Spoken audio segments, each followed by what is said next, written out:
Here are 3 things I like about the Sony ZV-1F camera. It turns on really quick.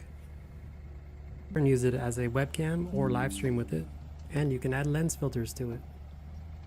Here are 3 things I like about the Sony ZV-1F camera. It turns on really quick.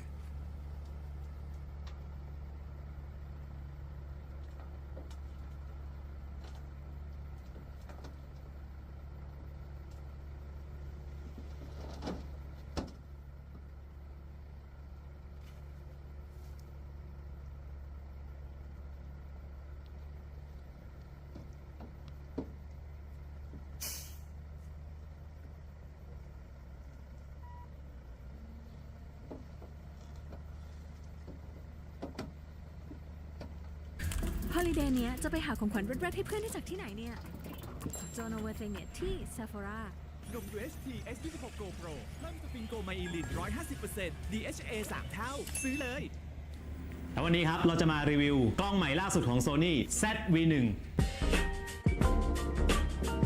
F มันแค่ 1.8 Interval Shoot มี S-Log 4K Portrait หลังละลายสวัสดีครับทุกคนนะครับตอนนี้นะครับกลับมาพบกับเราอีกครั้งนะครับผมบาสนะครับจาก Go นะก็เดี๋ยววันนี้นะครับผมจะมารีวิวนะครับกล้อง1 นิ้วรูปใช่ไหมครับเราจะต้องไปปรับ F นะครับเพื่อให้หน้าชัดหลังเบลอถูกไหมคอร์ดไปเลยโอเคไปยุ่งยากพูดเป็นหน้าเราอยู่ปุ๊บเฮ้ยนี่ครับอันนี้ซองนี้ครับเฮ้ยนี่เห็นป่ะโปรดักชัดโดยไม่ต้องทำอะไรเลยเอาออกพูดต่อหน้าเราชัดโปรดักเฮ้ยยูมันชัดมากครับและเนี่ยคืออิมเมอร์เขาจะดึงให้หน้าเราเนี่ยสว่างหรือหน้าชัดเอาไว้ก่อนเดินหน้าออฟฟิศตัวเองนะครับเพื่อที่จะหาไปเรื่อยๆนะครับเดินทางไปไหนก็ไปนะครับนี่ก็จะดูว่ามันดอกมาเป็นยังไงมันจะตันไหมลองเดินกลับปุ๊บโอเคเดี๋ยวผมลองวิ่งดูแล้วกันวิ่งเลย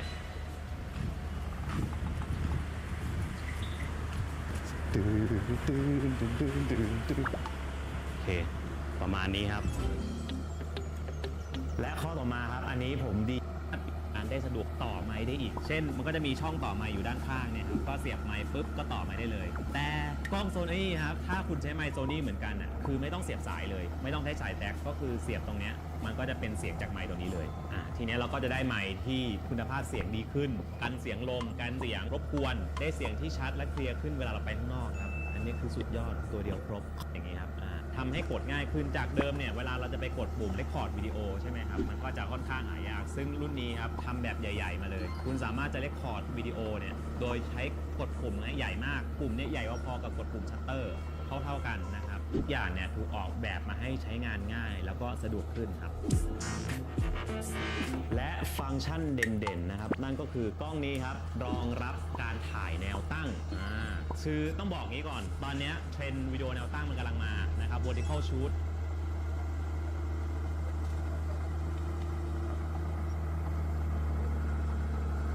If I showed you 2 different shots, one from this camera and one from a phone, do you think you could tell the difference?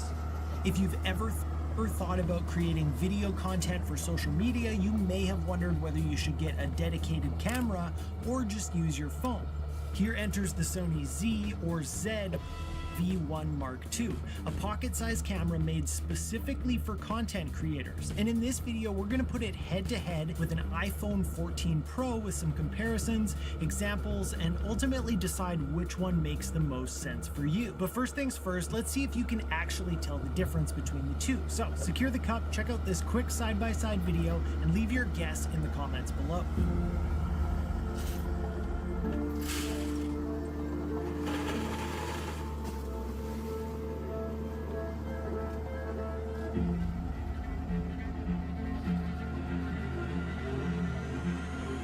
Every morning I wake up and I make 2 cups of coffee. 1 cup for me and 1 cup for me later. And that's an important part of my morning routine.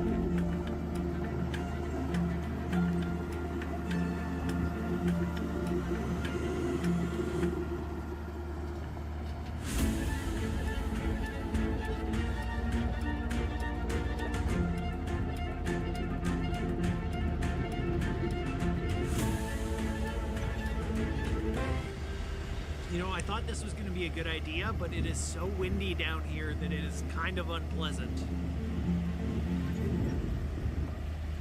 Alright, did you leave that guess down in the comments? Before I tell you the answer, let's take a look at what each of these cameras has to offer. The Sony ZV-1, which generally would allow for higher quality images as well as shallower depth of field or blurrier background than most phone sensors, since it is much larger. It has an 18 to 50 millimeter lens, which allows for nice wide vlogging shots, but also zooms in a bit as well. Just don't expect it to go too far though. Built right into the camera, we have functions like background defocus mode, which gives you a blurry background, object showcase mode for focusing on objects that you hold up to the camera, automatic skin softening, among other content creator specific features. There's also a built-in ND filter that can be turned on or off when you do or don't need it. It's got a 3-capsule microphone that can automatically switch from picking up what's in front of the camera, behind the camera, or from all around the camera based on what's happening in the shot. So here's what the front microphone sounds like on the ZV-1 Mark II, and then if I swap the cameras around, you can see my messy desk, and we can see how the microphones do from behind.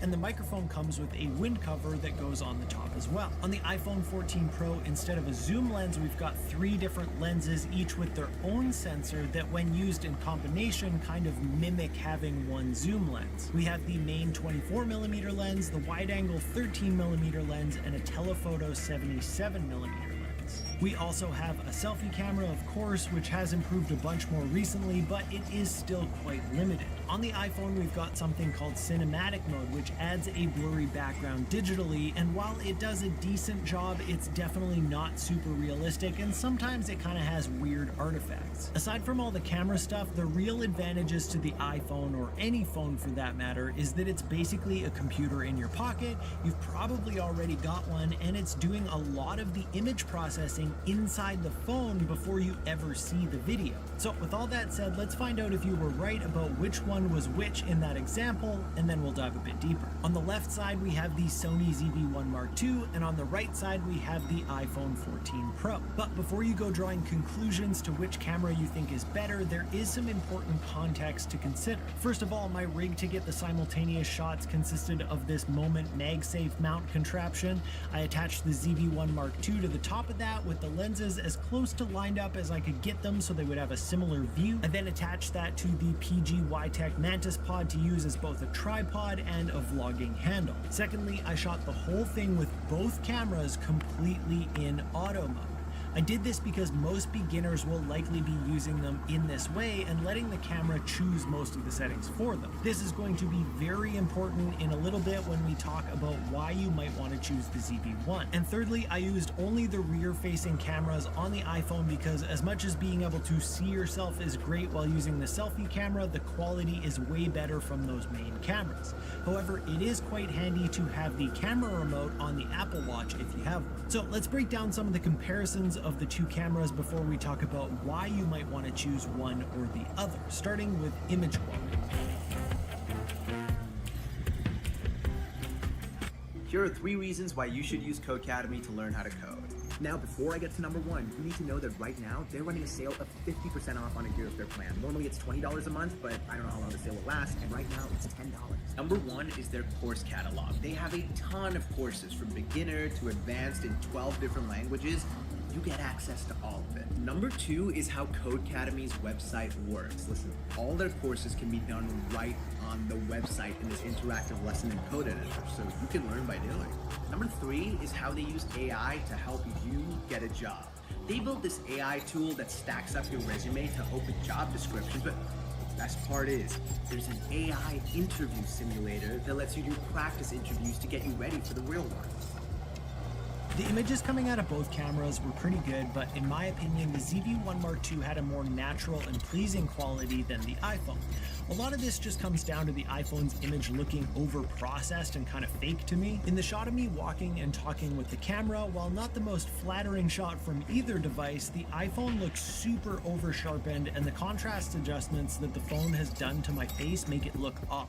Once you see that over-sharp look on the phone, you'll see it everywhere, especially where faces are concerned. However, in certain shots, the more processed look actually does benefit the iPhone. In the first couple of shots, the ZV-1 has chosen to expose a bit on the dark side, and my skin gets very orange because of this. The iPhone does a much better job of preserving the details in the bright areas when there's a lot of contrast in the scene, but this can also add to that kind of fake HDR kind of look. All in all, for this kind of automatic, acceptable image quality, and there are definitely more factors that you should consider.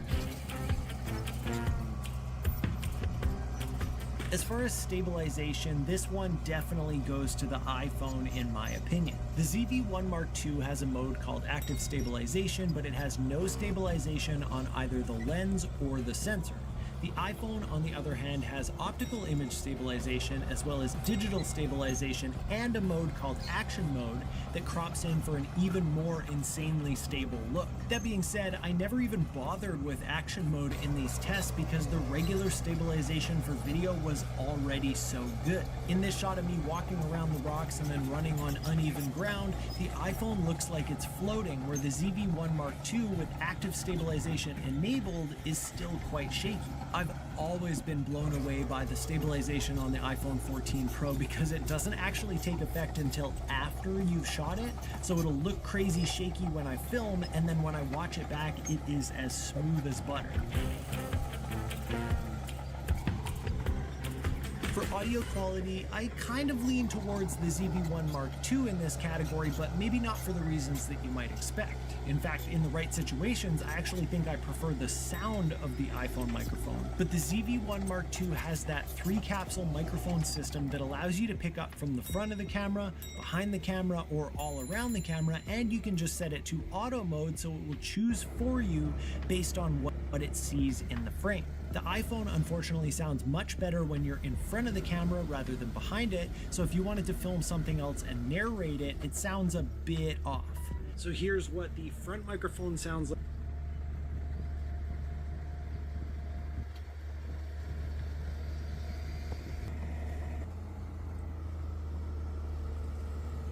This camera, the same onboard microphone. So I know how it sounds. It sounds pretty decent. It's gonna sound good in, whoops, the camera. Sony ZV-1 M2, Sony ZV-1 Mark II, second generation. Got the first generation right here. Been using this camera for quite a while, probably for the better part of 2 years. Great camera. So let's see how the Mark II looks compared to it. Don't have a top down. Do this the old-fashioned way. Bunch of paperwork. So see, we have this, probably the camera. We'll look at the camera. There is the microphone grill compared to the standard one. The holes are much more fine on this one. On the Mark II, it looks like the holes are bigger, which is nice. Still see we got the hot shoe. The tripod mount over here, so you can open the door. That's great. So yeah, there's the actual camera. Inside here, let's see what's in this one. This is the new style. It looks like wind muffler. Here's the older wind muffler. So this is how the standard ZV-1 looked with the older wind muffler. The new one's gonna look. So I think the old one looked a little bit better with that gray fuzz. This looks more like one of those 90s troll dolls, but hey, it's a tool. It works. And in this side, this is probably the battery. Yep, same battery. I think I'm up to, another drop them all. 4th battery I've got, so I got to charge this one. Also got one in the ZV-1. That is what you get. You get the camera, you get the battery, you get the wind muffler. The wind muffler's on, you get the wind muffler. So this is pretty much what comes. You don't get a charging cable, you don't get a charging brick. Honestly, this is all you need. So what I also like to do, I like to put a small rig cage on there, and the small rig cage for this one actually has a little bit of a thumb screw that you could very easily, you don't need a screwdriver, so if you're out in the field and you're doing some camera work with this and it gets loose, you don't need a tool. You can just tighten this by hand. So that's a nice touch that small rig did that. With this one, with the standard ZV-1, you do need that Allen key. Nice touch, small rig, thanks for doing that. I always use this one with a small rig cage. I just think that the grip fits better. So why? Why did I buy the Sony ZV-1 Mark II when I've already got the Sony ZV-1 original? Well, there's a couple of reasons, and there are 3 maybe 4, but 3 main reasons. The first one is going to be this right there. That is a USB-C port, and on the standard ZV-1, we were left to rot with micro USB.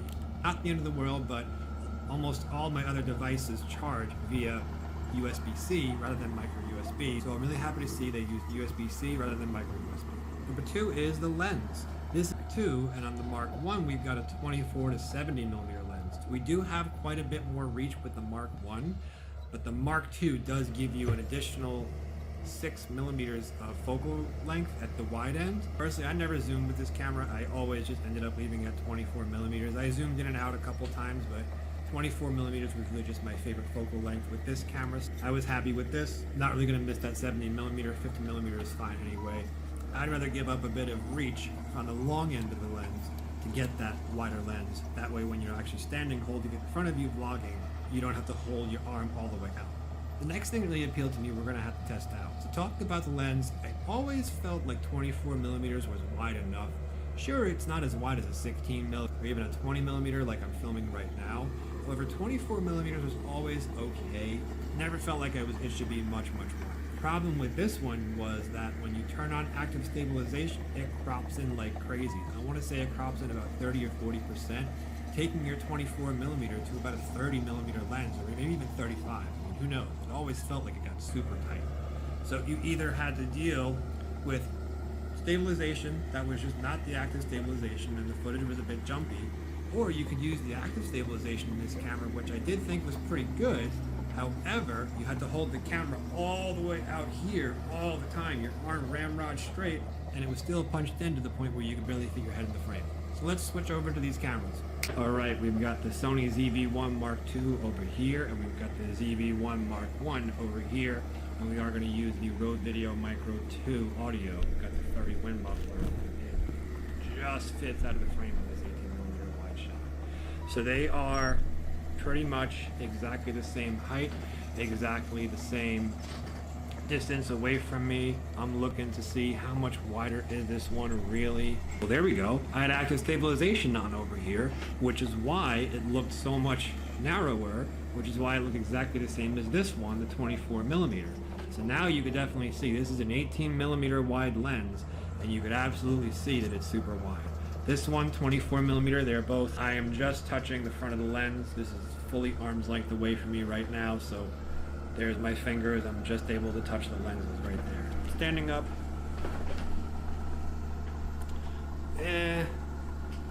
still a pretty hefty crop. Still a pretty hefty crop. Still probably about a 24 millimeter with the active stabilization, but it doesn't have any other type of stabilization either, so it's just acceptable. Just acceptable. This crops into 24 millimeter, whereas the other one, the ZV-1 Mark I, crops into a much tighter angle, which we will show you right now. Right. So for contrast, we are handheld on the original ZV-1, and you can see that it is a much tighter field of view. I can barely fit my head in the frame, and this is with the active stabilization. Now, if we turn off the active stabilization, which we will do right, this is what we're working with. So this is pretty much the same, actually. This is pretty much the same. Note it is, I'm still used to using the ZV-E1 with that 20 millimeter lens that I'm used to holding the camera a bit closer to me, but this one's so much lighter. But this is the standard stabilization, no crop at all. This is just a lens stabilization, and we are still at 24 millimeters, and my arm's getting tired from holding these cameras. Very similar. I was expecting the ZV-1 Mark II to be a bit wider, honestly, but it looks like they're still applying the same crop factor. Not as good as I expected, honestly, but a little bit wider is nice. So another thing about this camera that actually is good, but it's become a moot point for me, is microphones. Now, I almost always have found that I like using a microphone, whether it's a microphone like this, the Rode Video Micro 2, with this big fluffy windscreen on to help with the wind noise, the Sony ECM G1, the baby one, or the one that I recently got, Sony ECM B1M. I'd rather go the extra step to actually slide one of these microphones on just to have better audio quality, because audio quality trumps image quality all the time. I'd rather be using this camera with shaky footage, the